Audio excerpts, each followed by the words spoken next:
அனைவருக்கும் வணக்கம். நம்மளுடைய மாடர்ன் சர்வேயின் தமிழ் யூடியூப் சேனலில் வேலைவாய்ப்புகள் மற்றும் கல்வி சம்பந்தமான என்னென்ன விதிகள், அரசு ஆணைகள், குறிப்பாணைகள் வெளியாகுதோ நம்ம அதை அனைத்தையும் வீடியோவாக அப்லோட் பண்ணுறோம். எல்லாருக்கும் இந்த தகவல் போய் சேரணும் அப்படின்னு சொல்லி அதில் பார்த்தீங்கன்னா கடந்த வாரம் வெளியான ஒரு மிக முக்கியமான தீர்ப்பு. என்ன தீர்ப்பு அப்படின்னா, இந்த உச்சநீதிமன்றம், உயர்நீதிமன்றம் இந்த மாதிரி நீதிமன்றங்கள் இருக்குது இல்லைங்களா, அதே மாதிரி ஒவ்வொரு மாவட்டங்கள்லேயும் மாவட்ட நீதிமன்றம் இருக்குது. உங்கள் அனைவருக்குமே தெரியும்.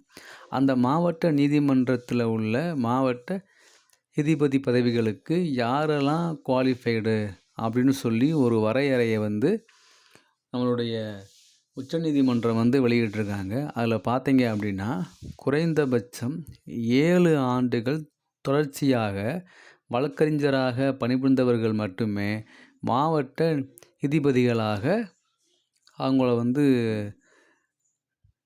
அவங்க நியமிக்கலாம்.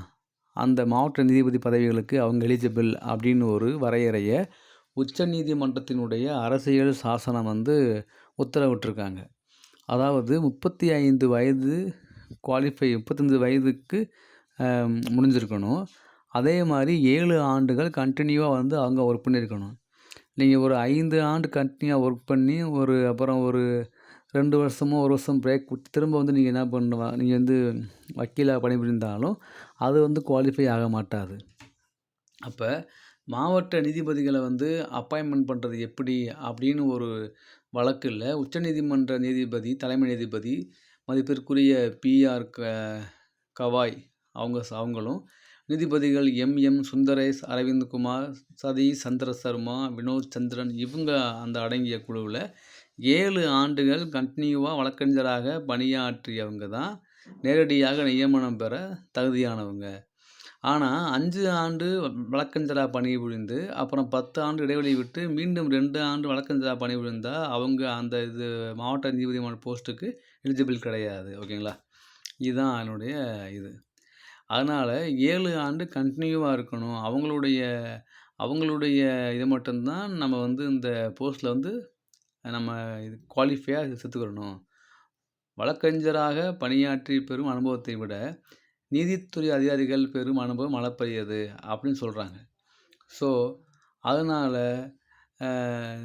ரொம்ப ஜூனியரு பெரிய சீனியருக்கு முன் பதவி இருப்பதால் மற்றவங்களுக்கு மன வருத்தம் ஏற்படும் அப்படின்னு சொல்கிறாங்க. அந்த இதை நாங்கள் என்ன பண்ணுறோம், அந்த கூற்றை அவங்க மறுக்கிறாங்க. ஓகேங்களா. அப்புறம் மட்டும் என்னென்னா, தகுதியின் அடிப்படையில் தான் ஒருத்தர் நம்ம ஒரு போஸ்ட்டுக்கு தேர்வு செய்ய முடியும். ஸோ மாவட்ட நீதிபதியாக பணியமர்த்தப்படுகிறவங்க மற்றவங்க அதை பார்த்து மற்றவங்க மனவந்த தேவையில்லை. 7 வருஷம் கண்டினியூவாக ஒர்க் பண்ணாலே போதும் அப்படின்னா, இந்த மாதிரி இடையில பிரேக் ஆகிட்டு வரவங்களுக்கு நாங்கள் சீனியரு, அவங்க ஜூனியர் போயிட்டாங்க அப்படின்னு மன வருத்தம் பட தேவையில்லை அப்படின்னு சொல்கிறாங்க. இதுதான் அதனுடைய டீட்டெயில். ஸோ எல்லா ஸ்டேட் கவர்மெண்ட்டும் உயர்நீதிமன்றங்களில் கலந்தாலோசித்து இன்னும் ஒரு 3 மாதத்துக்குள்ளாக இந்த தீர்ப்புக்கு ஏற்ப விதிகளை திருத்த வேண்டும் அப்படின்னு சொல்லி இது பண்ணுறாங்க. குறைந்தபட்ச வயது 35 வயது பூர்த்தியாக இருக்கணும் அப்படின்னு சொல்கிறாங்க. இது கண்டிப்பாக பார்த்திங்கன்னா நம்மளுடைய இதுக்கு இவங்க இப்போ ரீசெண்டாக ஜாயின் பண்ண லாயர்ஸு, உங்கள் சர்க்கிளில் இருப்பாங்க இல்லைங்களா, வழக்கறிஞராக ஒர்க் பண்ணுறவங்க, அந்த லாயருக்கு படிக்கிறவங்க, அவங்களுக்கு இந்த வீடியோவை ஷேர் பண்ணுங்கள். 7 வருடம் தொடர்ச்சியாக வழக்கறிஞர்களாக பணிபுரிந்தவர்கள் மாவட்ட நீதிபதி பதவிக்கு அவங்க குவாலிஃபைடு அப்படின்னு சொல்லியிருக்காங்க. இது ஒன்று தான். வயது 35க்கு அப்புறம் நீங்கள் 50 வயசு இருந்தாலும் 40 வயசு இருந்தாலும் 35 வயசு இருந்தால் நீங்கள் இந்த போஸ்ட்டுக்கு நீங்கள் எலிஜிபிள் அப்படின்னு சொல்கிறாங்க. ஆனால் 7 ஆண்டு கண்டினியூவாக இருக்கணும். இதெல்லாம் புதிய விதியை சொல்லியிருக்காங்க. ஸோ இதை நீங்கள் எல்லாருக்கும் இன்ஃபார்ம் பண்ணுங்கள், வீடியோவை ஷேர் பண்ணுங்கள். தேங்க்யூ.